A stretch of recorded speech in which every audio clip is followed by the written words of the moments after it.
Bonjour, bienvenue dans cette séance vidéo. Je suis Yassil Hajoubi, enseignant de français au lycée Faqih Mohamed bin Bin à la direction provinciale de Marrakech. Je vous invite aujourd'hui à travailler une activité de production écrite. Cette activité est destinée à la première année du baccalauréat et consiste à la correction d'un sujet de réflexion élaboré par un élève. Notre objectif est d'amener l'élève à repérer des erreurs dans une production écrite et à les corriger à la lumière des critères d'évaluation. Avant de passer à la correction, je vous rappelle qu'un sujet de réflexion se compose de trois parties. Une introduction, un développement et une conclusion. Dans l'introduction, nous devons dans un premier temps amener le sujet proposé. Dans un deuxième temps, nous devons reformuler la question posée par le sujet. Et dans un troisième temps, nous devons annoncer le plan de notre rédaction. En ce qui concerne le développement, nous devons formuler des arguments. Donc je vous rappelle que le développement est la partie où l'on doit argumenter, où l'on doit défendre notre point de vue, notre opinion. Donc pour ce faire, nous devons élaborer des arguments bien construits, donc généralement 2 ou 3 arguments, chacun suivi d'un exemple d'illustration ou d'une explication. Donc bien évidemment, ces exemples et ces explications vont vous permettre de mettre en valeur vos arguments et de donner une force à votre opinion. Pour la conclusion, nous devons récapituler les éléments du développement, c'est-à-dire faire le bilan dans notre réflexion, et à la fin, ouvrir le sujet sur d'autres perspectives en posant une nouvelle question. En ce qui concerne les critères d'évaluation en vigueur lors de l'examen normalisé, donc, au moment de la rédaction, vous devez tenir compte d'un ensemble de critères qui sont pertinents pour que vous puissiez réussir votre sujet de réflexion. Premier critère, c'est le respect de la consigne. Donc ici, nous devons respecter ce qui est demandé par le sujet. Je vous donne rapidement un exemple. Si on vous demande d'argumenter ou bien de donner votre point de vue par rapport à l'utilisation des réseaux sociaux à l'école, et au lieu de parler des réseaux sociaux à l'école, vous avez abordé la violence à l'école. Donc dans ce cas-là, vous n'avez pas respecté la consigne. Un deuxième exemple, nous devons respecter aussi le genre de texte demandé. Si par exemple vous demande de rédiger un texte argumentatif dans lequel vous allez défendre votre opinion ou bien votre point de vue, et au lieu de rédiger un texte argumentatif, vous avez rédigé une page d'un journal intime. Donc dans ce cas-là aussi, vous n'avez pas respecté la consigne. Deuxième critère, c'est la cohérence de la production. Donc votre texte, votre réflexion doit être cohérente, c'est-à-dire que le lecteur doit suivre facilement le cheminement de vos idées. Donc il ne doit pas avoir des difficultés à comprendre ce que vous voulez dire. Donc on parle ici de la cohérence. Donc c'est le fait de suivre facilement le cheminement des idées. Donc les étapes de votre opinion, bien les étapes de votre réflexion doivent être faciles à suivre. Troisième critère, c'est la pertinence des arguments et des exemples. Donc, pour défendre son point de vue, on doit formuler des arguments qui sont pertinents, qui sont très importants. Donc, parce qu'on vise à convaincre l'autre. Ici, nos arguments ne sont pas pertinents, ne sont pas très forts, donc on risque de ne pas réussir notre tâche de convaincre. Donc, la pertinence des arguments, bien sûr, dit aussi la pertinence des exemples. Donc, pour mettre en valeur un argument, nous devons choisir des exemples qui sont pertinents, que ce soit de notre vie quotidienne ou bien des œuvres que nous avons étudiées au programme. Quatrième critère, c'est l'adéquation des outils langagiers. Donc ici, nous devons veiller à utiliser des expressions qui sont convenables à chaque situation. Par exemple, pour exprimer une cause, pour exprimer une concession, une opposition. Donc chaque situation demande ou bien nécessite des outils langagiers appropriés. Donc, ce critère consiste à respecter donc, cet usage et à employer l'outil convenable dans la situation convenable. Dernier critère, c'est la correction de la langue. Donc, pour la correction de la langue, c'est tout ce qui est lié à l'orthographe des mots, tout ce qui est lié à l'accord des adjectifs, à l'usage des adjectifs possessifs, démonstratifs, au pronom relatif, à tout ce qui est lié aussi à la conjugaison des verbes. Bien. Alors, pour passer à notre exemple, donc je vous propose, dans un premier lieu, de lire le sujet qui a été proposé à l'élève dont je vous ai parlé tout à l'heure. Donc le sujet est le suivant. Certaines personnes, pour trouver des solutions à leurs problèmes, amour, famille, mariage, chômage, etc., recourent à des saints. Pensez-vous que le maraboutisme, les saints, les marabouts, soit le meilleur remède aux problèmes de la vie? Dans un texte d'une quinzaine de lignes, développez votre point de vue en l'appuyant par des arguments et des exemples précis. Bien, alors, avant de passer à la rédaction, je vous invite à découvrir les mots-clés de ce sujet. Donc, cherchons ensemble les mots-clés qui sont pertinents, qui vont nous aider à rédiger notre sujet.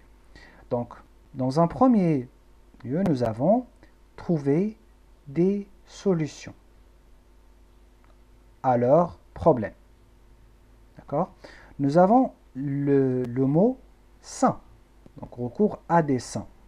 Nous avons pensez-vous. Nous avons aussi le mot-clé maraboutisme, meilleur remède. Et nous avons problème de la vie, nous l'avons déjà souligné. Dans un texte d'une quinzaine, donc quinzaine est un mot-clé aussi. Votre point de vue, argument, exemple précis. Voilà.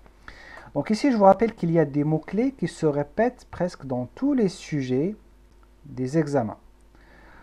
Il s'agit des mots suivants, quinzaine, votre point de vue, argument, exemple précis. Donc ces mots, vous allez remarquer qu'ils se répètent presque dans tous les sujets qu'on propose dans les examens régionaux. Par contre, les autres qu'on vient de souligner sont spécifiques au sujet que nous avons aujourd'hui. Bien. Alors voilà, je vous propose maintenant un exemple de rédaction d'un élève. Alors, je vous invite à le lire tout d'abord et après chercher les erreurs qui ont été commises par cet élève. Alors, je lis. De nos jours, beaucoup de personnes visitent un voyant ou une voyante quand ils rencontrent des problèmes.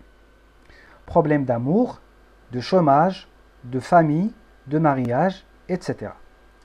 Ils pensent que visiter ce voyant est une meilleure solution pour faire face aux difficultés de la vie. Personnellement, je pense que cette pratique n'a pas de sens et représente des fausses croyances à laquelle sont attachés les esprits d'autrefois.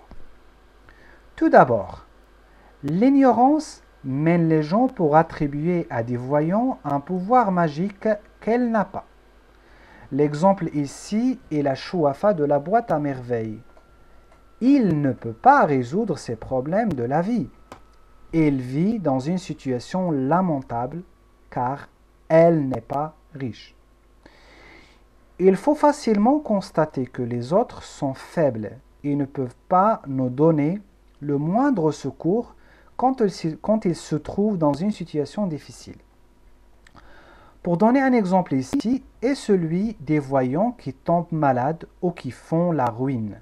Ils demandent l'aide des autres dans les réseaux sociaux. Très bien. Alors, maintenant, on va identifier les erreurs qui ont été commises dans ce texte. Et pour y parvenir, je vous propose de le faire sous forme d'un tableau qui contient les critères d'évaluation que nous avons soulignés tout à l'heure. Donc, ce tableau se compose de 3 colonnes.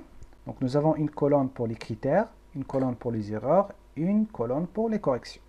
Alors, regardons maintenant le premier critère, respect de la consigne. Donc, comme vous pouvez le constater, cet élève a commencé par l'expression suivante. De nos jours, beaucoup de personnes visitent un voyant ou une voyante. Alors, ici, est-ce qu'il a respecté la consigne? Donc, comme vous pouvez le constater, il s'agit de parler de quoi? Des personnes qui recourent à des saints, et ce n'est pas à des voyants. Donc, le premier critère n'a pas été respecté. Donc, au lieu de parler des saints, des marabouts, il a parlé des voyants ou des voyantes. Donc, qu'est-ce qu'on peut proposer comme correction? On peut dire, de nos jours, beaucoup de personnes visitent un saint ou un marabout. Passons maintenant au deuxième critère, cohérence de l'argument. Donc ici, vous avez l'exemple ici est la chouafa de la boîte à merveilles. Il ne peut pas résoudre ses problèmes de la vie. Donc, l'élève donne un exemple ici, mais cet exemple manque de cohérence parce qu'il n'a pas mis un outil, un connecteur qui va lui permettre de relier l'exemple à son argument. Donc, qu'est-ce qu'on peut proposer? On peut dire, l'exemple le plus significatif nous est fourni par la boîte à merveilles. Deux points pour expliquer.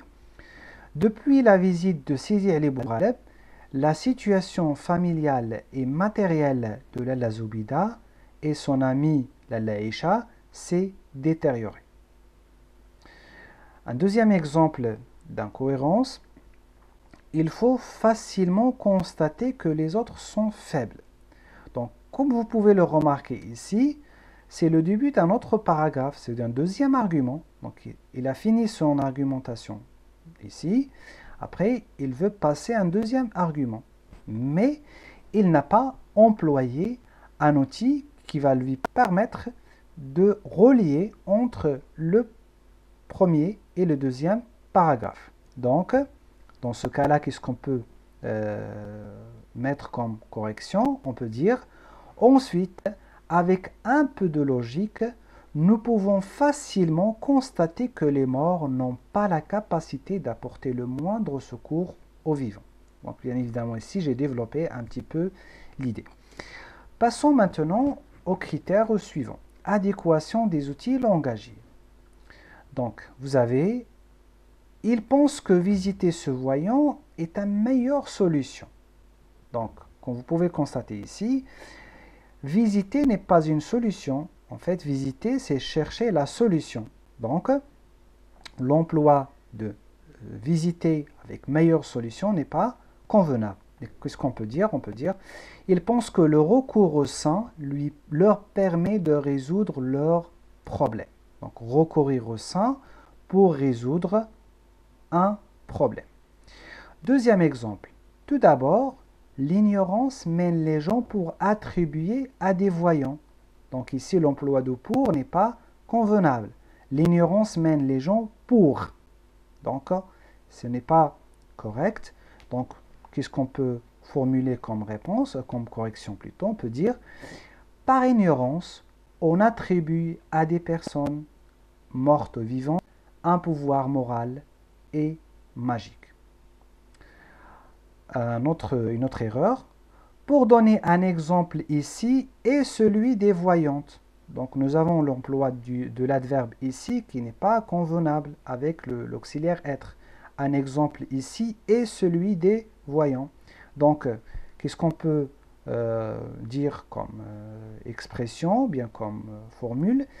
L'exemple de la famille du narrateur est significatif. Très bien. Passons maintenant à la correction de la langue. Donc, nous avons constaté que dans le texte, il y a quelques erreurs de langue que nous avons classées dans cette case. Alors, première erreur, il rencontre des problèmes. Donc, il y a un problème d'accord parce que il rencontre des pluriels problèmes et manque un S, donc l'accord du pluriel. Ce voyant est ta meilleure solution. Donc, toujours un problème d'accord de l'adjectif ici. Se voyant est une meilleure solution. Donc solution est féminin. L'adjectif meilleur doit être accordé au nom solution. Et ensuite, l'article indéfini, une, qui doit être accordé aussi avec le nom solution. Des fausses croyances à laquelle sont attachées. Donc ici, nous avons un problème de l'emploi du pronom relatif. Donc on ne dit pas à laquelle, parce que les croyances, c'est pluriel. Et du coup, des croyances auxquelles. Il y a aussi un problème de l'accord du participe passé. Sont attachés. Donc croyances attachées, c'est féminin. Et du coup, nous devons ajouter un E de l'accord. Alors, nous avons ici qu'elle n'a pas. Donc, qu'elle n'a pas. Vous voyez que le verbe avoir n'a pas été accordé avec le pronom personnel sujet elle. Donc, on va dire elles n'ont pas. Alors, dernier exemple. La chouafa de la boîte à merveilles, il ne peut pas résoudre ses problèmes. Donc, la chouafa, elle est féminin. Donc, et en ce qui concerne le pronom personnel, on doit utiliser elle au lieu de il. Et en ce qui concerne ici l'adjectif possessif, ses problèmes, au lieu d'utiliser le pronom, plutôt l'adjectif démonstratif c'est. Voilà, donc c'est tout ce qui concerne ce que nous avons relevé comme erreur dans cet exemple de rédaction. Donc maintenant, je vous propose un exemple amélioré, donc en se basant sur le texte élaboré par cet élève. Donc nous avons essayé de l'enrichir et de donner un exemple très convenable que vous devez suivre comme modèle que vous devez suivre au moment de la rédaction. Alors, je lis l'exemple. De nos jours, beaucoup de personnes ont recours au sein quand ils rencontrent des problèmes dans leur vie. Problèmes d'amour, de chômage, de famille, de mariage, etc. Ils pensent que visiter un saint ou consulter un marabout est le meilleur chemin pour trouver un remède aux difficultés de la vie. Cela veut-il dire que ces marabouts ont un pouvoir magique? Personnellement, je pense que cette pratique n'a pas de sens et représente des fausses croyances, et cela pour différentes raisons. Tout d'abord, par superstition et ignorance, on attribue à des personnes mortes ou vivantes un pouvoir moral et magique qu'elles n'ont pas. En effet, si des personnes comme la Choufa ou Sidi al-Arrafi pouvaient résoudre des problèmes de la vie, ils auraient pu résoudre avant tout la situation lamentable où ils se trouvaient eux-mêmes. Ensuite, avec peu de logique, on peut facilement constater qu'il est inconcevable que les morts puissent apporter le moindre secours aux vivants. L'exemple le plus significatif nous est fourni par la boîte à merveilles. Depuis leur visite à Sidi El Bouraleb, la situation familiale de la Lazoubida et de son amie la Laïcha s'est détériorée en allant jusqu'à la faillite du mari de la première et à un nouveau mariage du mari de la seconde.